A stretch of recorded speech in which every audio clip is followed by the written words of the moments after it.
I've worked on the disease to please a lot. And as you've heard me say, that in 1989, I had a really big breakthrough with that, reading Gary Zukav's book on intention. So I started literally living an intentional life where I don't make any decisions unless I think about what is my true, pure motivation for doing it, because I do recognize the law of cause and effect that says the intention informs even the cause, so that before you have an action, there is a reason for you taking that action. And the reason for the action is what's going to actually show up in your life on the other end. That's what's going to come back to you, that intention. So that helped me a lot with the disease to please, because I was always giving. And then I was always so thrown when people would come back and ask for more. And I couldn't understand why they were asking for more. Well, people ask for more because your reason for giving it is so that they think that you're nice. That's your real intention. Well, they do think you're nice. They do think you're nice, and that is why they keep coming back. They come back because you're the nice one. You're going to say yes when even you mean no. So you're the person I'm going to call to go pick up my kids when I can't or don't want to, because you're going to say yes even if you don't want to do it. So that's why people keep coming back, when your intention is not really clear. So that took a lot of fear away from me. But at least for me, clarity of intention helped me live a more fearless life. You cannot live a brave life without disappointing some people. But those people who get disappointed, it's really okay. The people who really care for you, the people who are rooting for your rise, will not be disappointed. The only people who are disappointed are people who have their own agenda, and their agenda is not aligned with your agenda. And that's how I make myself brave. I say, well, the people who really care about you, who want you, who are rooting for your rise, those people who are rooting for your rise, they're going to be okay when you say no. I never read any comments that are coming from negative people. If I start to read something and shut it down, I will not take that in. I have a kitchen cabinet, and I've had a kitchen cabinet since the beginning of my career. Different people have been in that kitchen cabinet over the years, but there are a few people who are my resource, who I know are going to tell me the truth. Your cabinet can go through all of those comments, because feedback is great and you can get it immediate now. Your cabinet will go through and they can share with you the things even that are negative, but that are not mean-spirited. I'd come off the glory and the victory of 25 years of the Oprah show, and was trying to put together the pieces of building a network without the right pieces. I really was trusting other people's ideas about how to do it, and it wasn't until I had the good sense to bring in my own team of people whom I'd been working with for, the past decade, that things start to actually fall into place for me. And, one of the great things about, for me, doing interviews all these years on the Oprah show and on OWN, was that I got to learn from other people's mistakes. So I paid really close attention to the stories, and I got to hear everything and everybody, all the theories and all the stories and all the layers and layers of dysfunction, along with people's victories and their triumph. I took it in. I was a student of it. I wasn't just a talk show host. I was a student. I became a student of life, other people's lives, and how to live well by listening to those stories. So I paid real attention. I'm at a point in my life where I can literally rejoice in the knowing space that I hold. There's a sense of confidence that can only come, I think, when you know and are assured that you are living life well, and not from the point of view of having a lot of things, but living life from the center space. When you're living bravely. When you're living bravely because you're living your truth. It was during my show that I absolutely learned for sure, for myself, through other people's stories, that there really isn't any such thing as failure. And I could see the thread of courage that was required every time you fell down. I could also see that failure was just there to inform you to move in a different direction. It's just there to say, hey, not this way, over here, not over there, wrong place. And once I figured that out, it became easier to be brave. For me, education is about the most important thing because that is what liberated me. Education is what liberated me. The ability to read saved my life. I would have been an entirely different person had I not been taught to read when I was at an early age. My entire life experience, my ability to believe in myself, and even in my darkest moments of sexual abuse and being physically abused and so forth, I knew there was another way. I knew there was a way out. I knew there was another kind of life because I'd read about it. I knew there were other places and there was another way of being. And so it saved my life. So that's why I now focus my attention on trying to do the same thing for other people. Education. I don't think you ever stop giving. I really don't. I think it's an ongoing process. And it's not just about being able to write a check. It's being able to touch somebody's life in such a way that Mrs. Duncan touched mine. It's being able to make a child see the light in him or herself, making someone else see that for themselves. I know that if I didn't have the money, listening to somebody who had it, I'd probably not believe them, because you can't believe it. Because if you don't have money and you're just trying to make ends meet, you think if you just could make ends meet, that would make everything all right for you. What I know is that if you do work that you love and work that fulfills you, the rest will come. And that I truly believe that the reason I've been able to be so financially successful is because my focus has never, ever for 1 minute been money. And the fact that the money has come has really surprised me. I've been just really surprised and delighted and very pleased and many times overwhelmed by it. But the money has never been the focus. The reason, I think if you're on the road to success is if you would do your job and not be paid for it. And I would do this job and take on a second job to make ends meet if nobody paid me, just for the opportunity to do it. That's how you know you're doing the right thing. One of the things that, if I may pat myself on the back for, is that I try to surround myself with people who are smarter than I am. I think that the ability to be as good as you can be comes from understanding who you are and what you can and cannot do. And what you can't do is far more important than what you can do, if what you can't do is going to keep you from flying as high as you can. Now, when my lawyer first came to me and said, you can own your own show, it literally took the ceiling off my brain, because I had never even thought that high before. I never even thought that was possible. And everybody needs somebody in their life to say, yes, you can do it. I have a niece who's 15, who several years ago, I said to her the same thing my father said to me. I said, you are too smart to get C's. I mean, I heard my father speaking. We were crossing the street one day and she was talking about her grades. You're too smart to do that. You could be an A student. And she said, do you really think I can? Oh, of course. So you're such a bright person. And she started getting A's and said to me a year later, nobody ever told me I could. And I think one of the most important lessons to learn is that we are all responsible for our lives, but nobody gets through this life alone. Everybody needs somebody to show them a way out or a way up. Everybody does. See, I feel best in surroundings where other people are smarter than I am, because I feel like I can always learn something from them.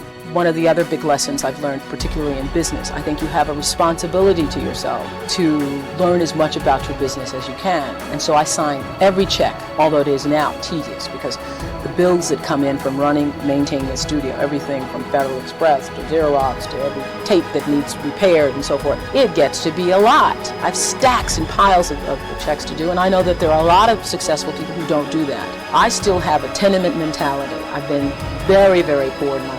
And so the idea of having money and not being responsible and knowing how much money you have and keeping control of it is not something that I personally can accept. I know that there are other people who can, but it is not a possibility for me. I need to know where it is. I mean, there are times I think I want to go to the bank and say, show it to me, because, just seeing it on a piece of paper, anybody could print out a piece of paper. So, I watch it very carefully and try to maintain responsibility for it. But my success in business has come, when I first started being a, quote, businesswoman, I worried about, how do you do this? And I realized that you do this the same way as you do anything else. You be fair. Try to be honest with other people and be fair. what I know for sure is if you focus on the substance, the success will come.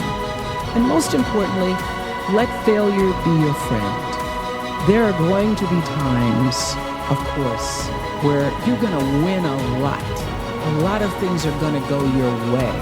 And it's wonderful to bask in that adulation and to feel proud of your successes. But it's the times when things go wrong, when you fall or fail, that you're actually going to learn the most about yourself. You know, all those years on the Oprah show, 25 years, we were the #1 show for 25 years. And that's because I lived with the intention to serve the audience. When I was able to shift the paradigm to start to looking at, wow, what I have instead of what I don't have, what I have instead of what I thought I'd lost, I was able to begin to turn things around. But it's those moments of being of uncertainty. It's the moments where all of my mistakes show up on the evening news. I can tell if I've done something wrong. It's on the CNN crawl. I can read about it. But learning from the moments where things weren't going so great, being able to get still, to connect with that which I know is God, the force, the power greater than myself, and to come back and realize that in order to move forward, you move forward by taking the next right step.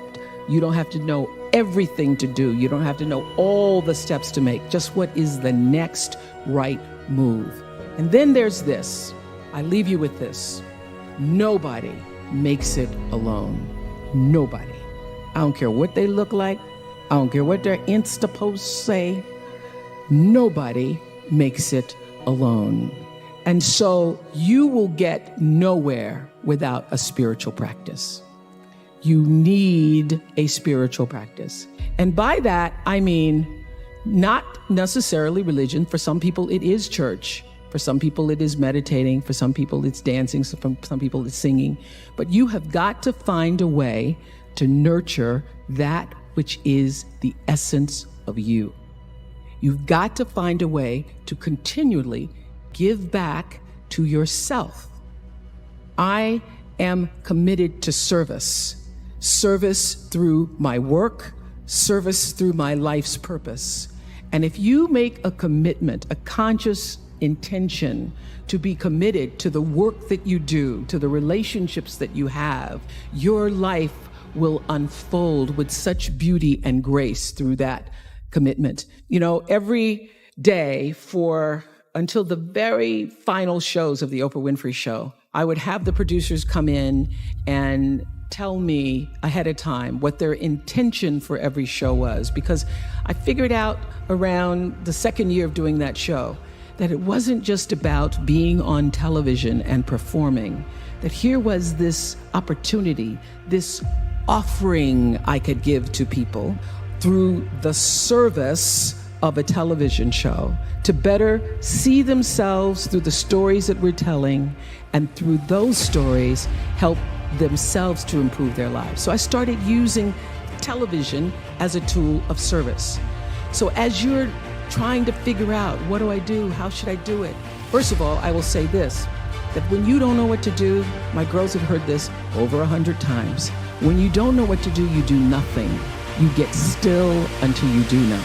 Because when you have to ask everybody else, should I do this, should I? And that's whether it's buying a pair of shoes or going with a guy, buying a house, taking a job, should I? When you have to ask everybody else, it means you don't really know the answer fully yourself. So you get still, be still, and know the answer will come. So many people are worried about building a brand. I hear kids on social media talking about their brand. And I used to really resent the word when people would say to me, oh, you have this brand, because I never even thought about a brand. I just thought about day in and day out, making the best right choice for me. But now I embrace it because I recognize people see me as a brand. But for me, it's not a business. It is a question of what do you stand for? And I will say this, you're nothing if you're not the truth. So I've made a living, I've made a life, made a fortune really, from being true to myself. And that's if I could leave you with any message today, that is it. The biggest reward is not financial benefits, though it's really good. You can get a lot of great shoes. Nothing wrong with great shoes. But those of you who have a lot of shoes know that having great shoes and a closet full of shoes or cars or houses or square footage doesn't fill up your life. It doesn't. But living a life of substance can. Substance through your service, your offering of your whole self. And the baseline for how do you live a life of substance is whatever is the truth for you. What do you stand for?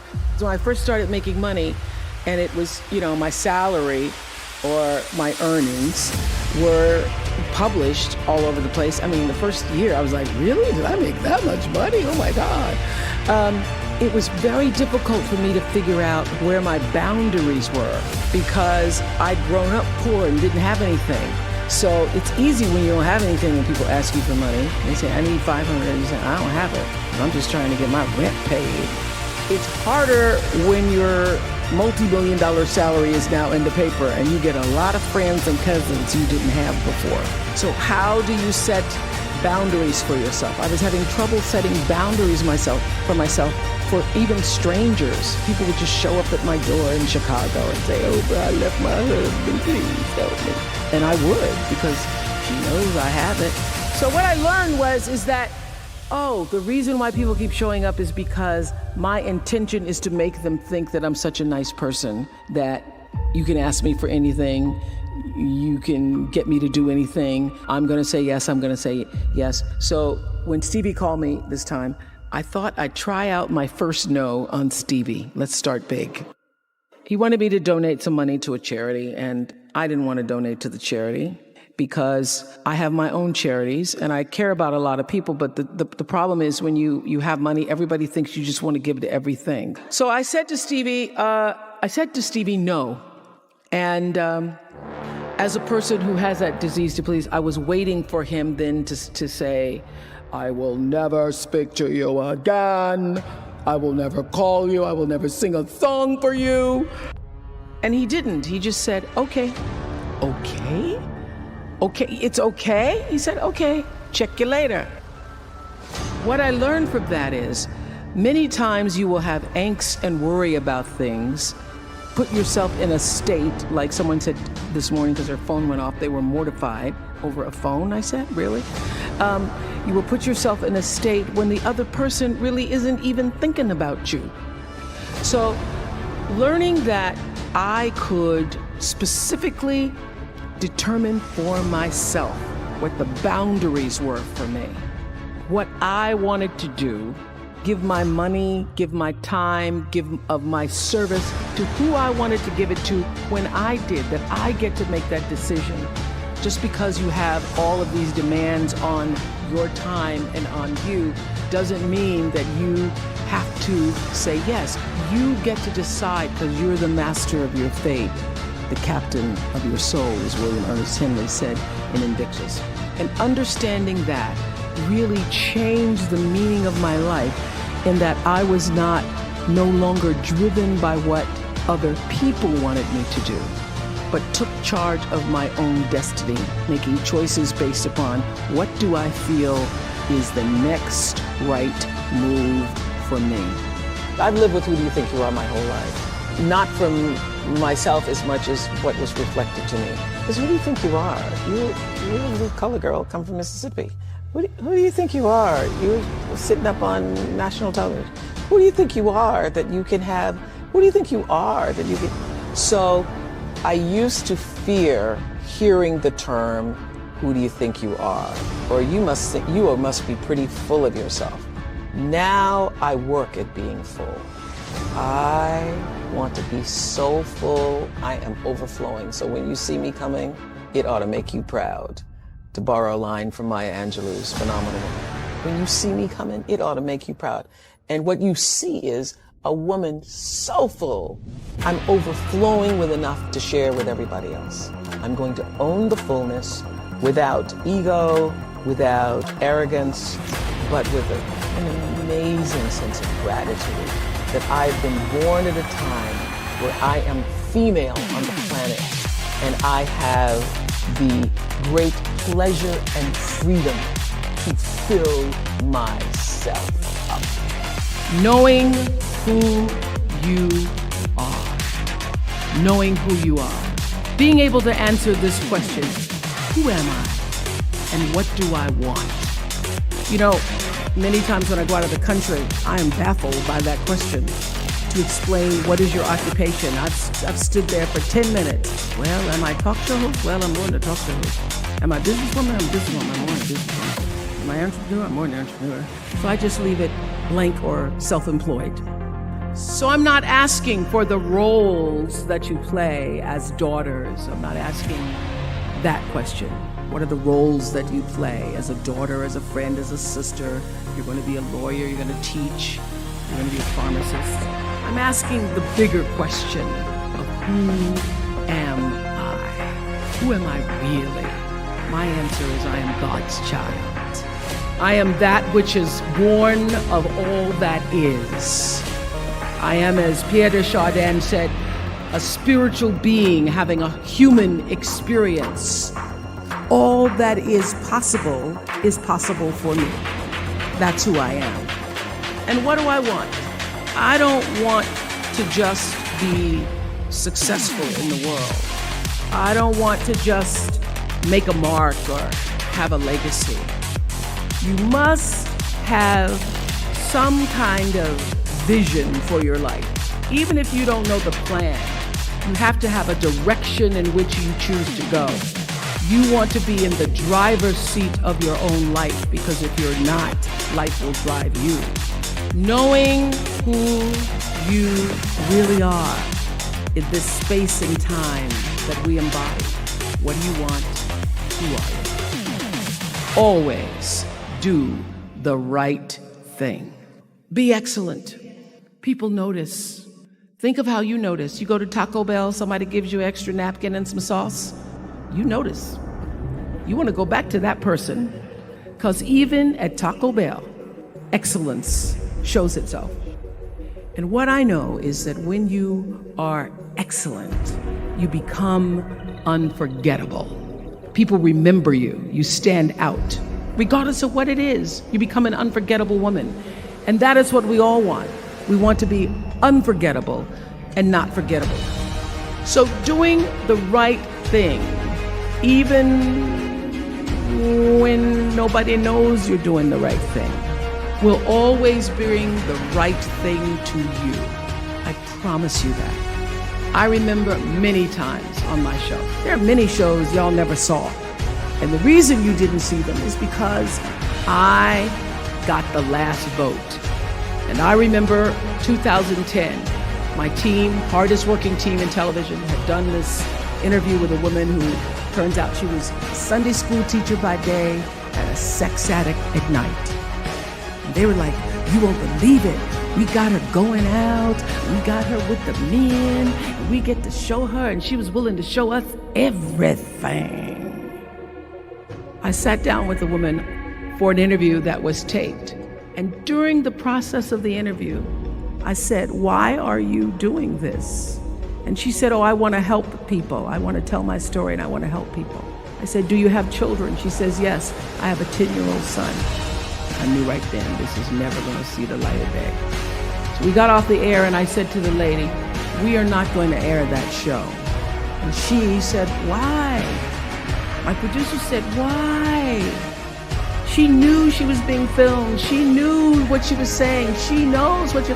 I said, because her son will never get over it. Not worth a rating point to me to know that there's a 10-year-old boy who's destroyed because his mother went on the Oprah Winfrey show and told all her business.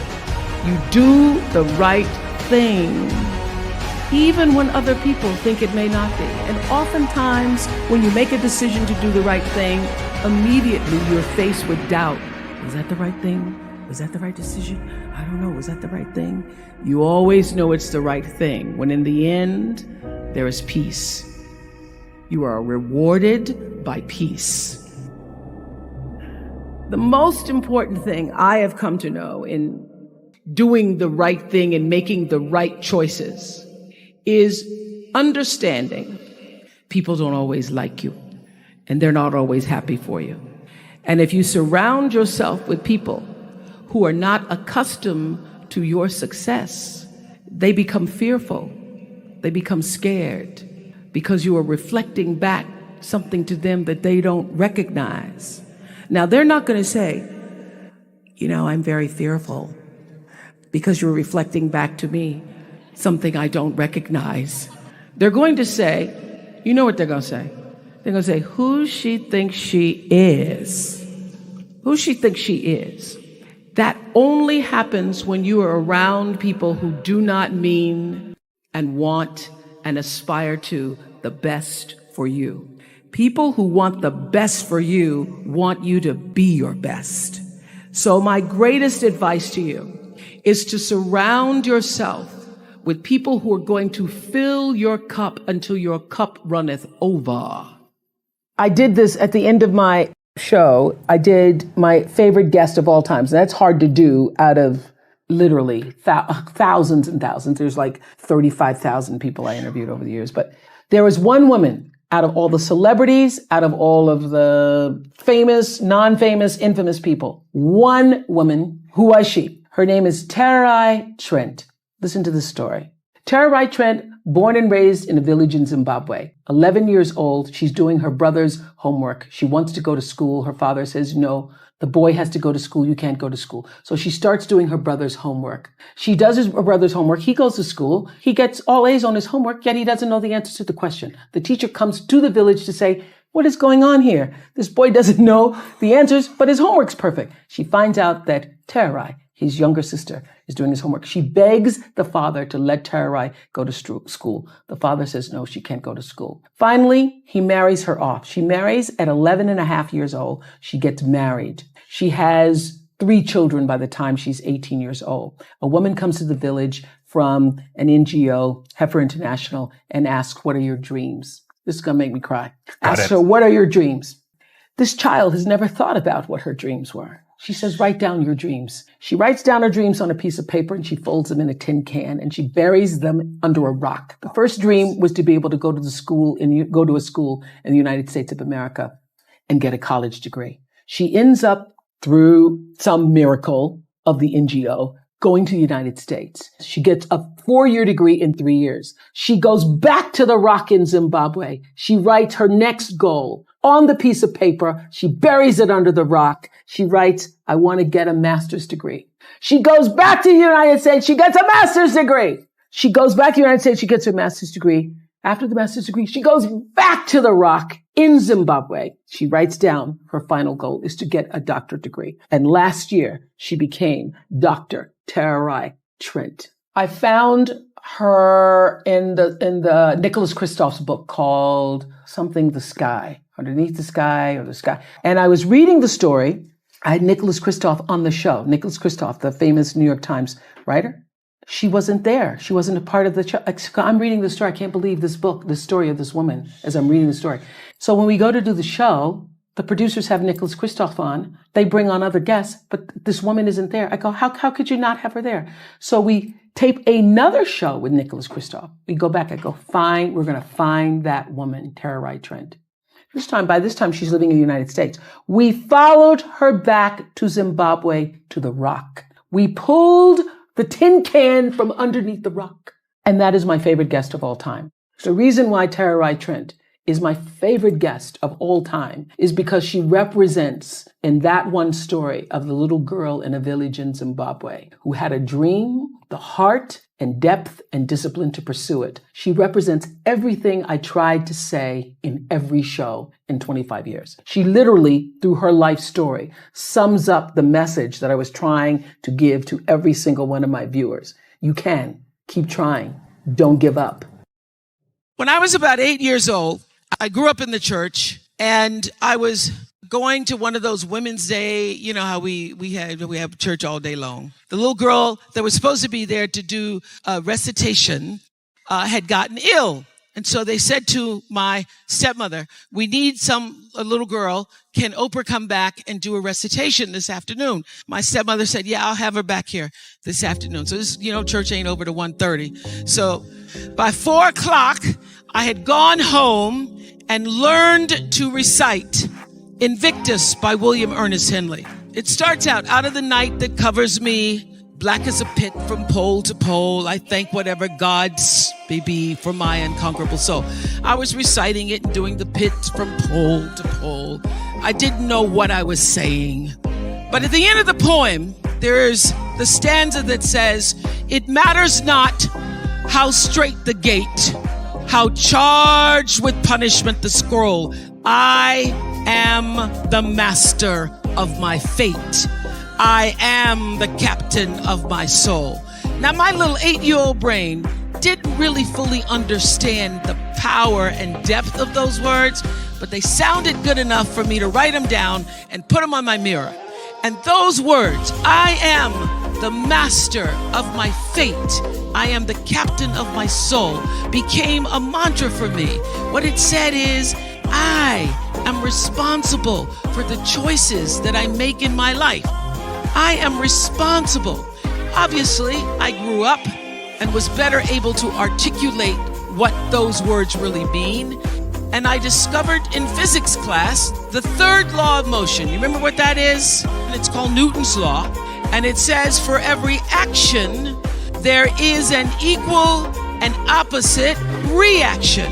So what does that mean? That means everything that you are putting out into the world, every action, there is an equal and opposite reaction. It means no matter what you do, the energy of what you do, what you say, and most important, the energy of who you are is going out into the world, into your relationships, and that energy is always coming back to you.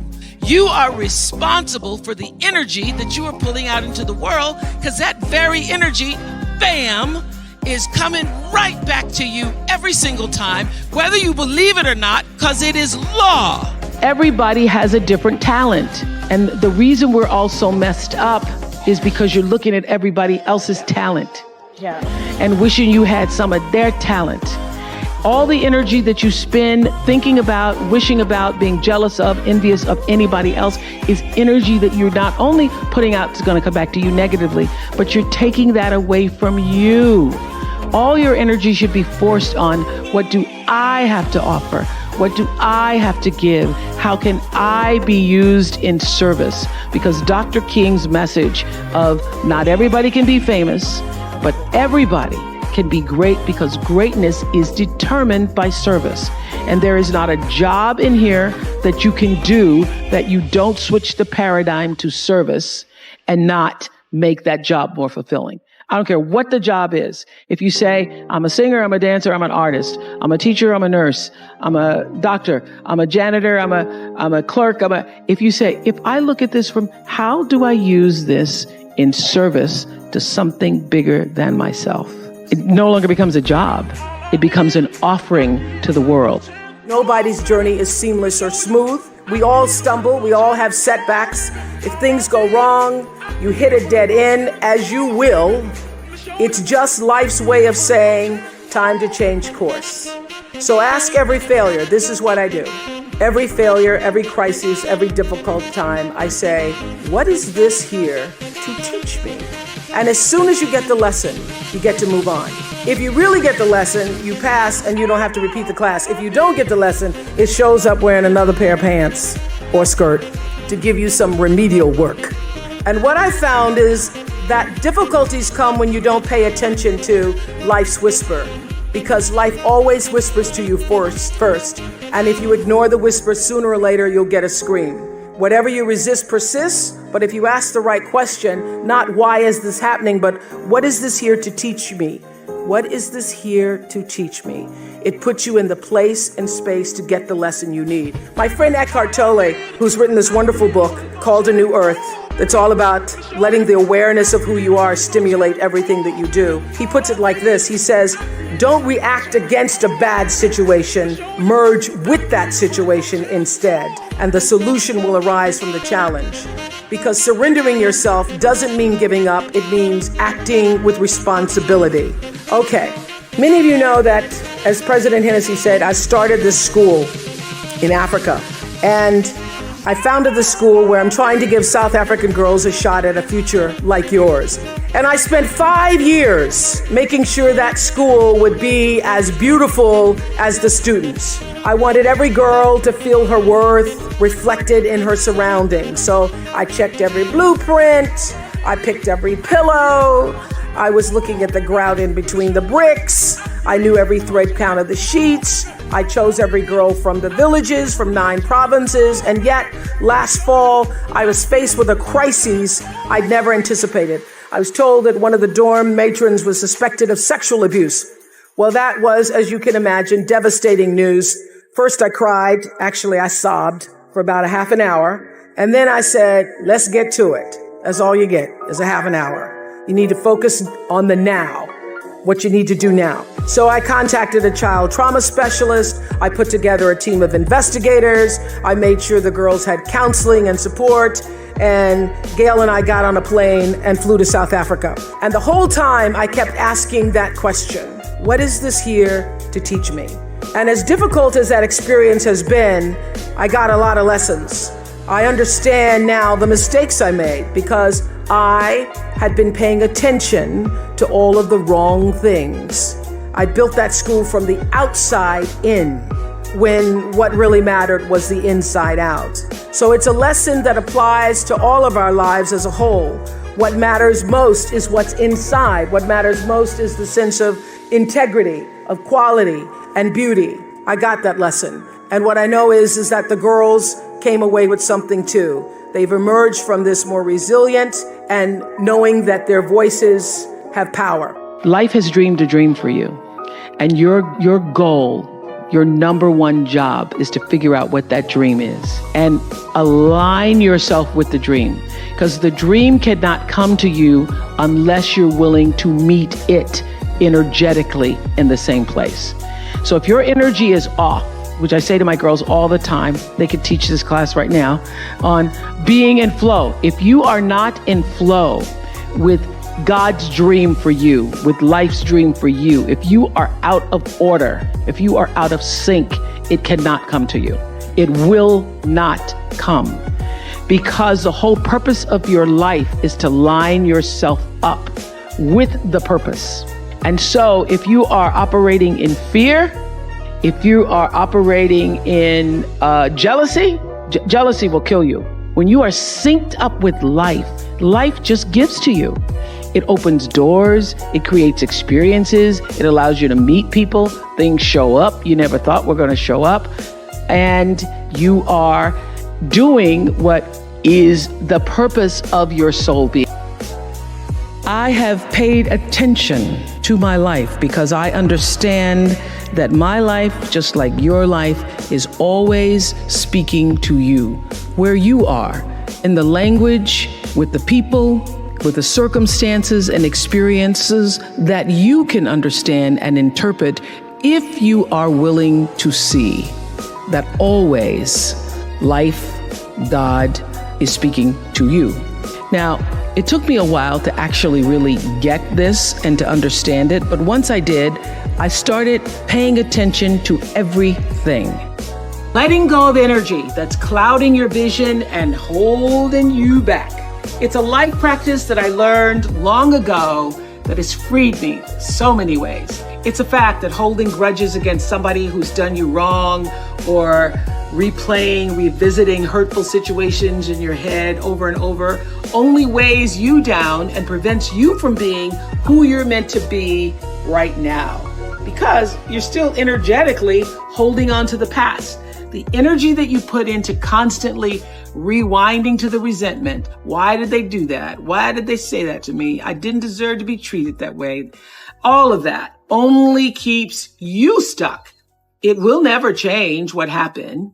You gotta press stop and reject the urge to keep replaying so that you can then fast forward into the now for yourself. You know, a lot of people think that holding on to things that disempowered them is going to somehow magically turn it around. As I said in my message a couple of weeks ago about forgiveness, You have to release the notion, give up the hope that the past could have been any different. And you also must release the idea that people would do what you might do in any given instance. This is a big one.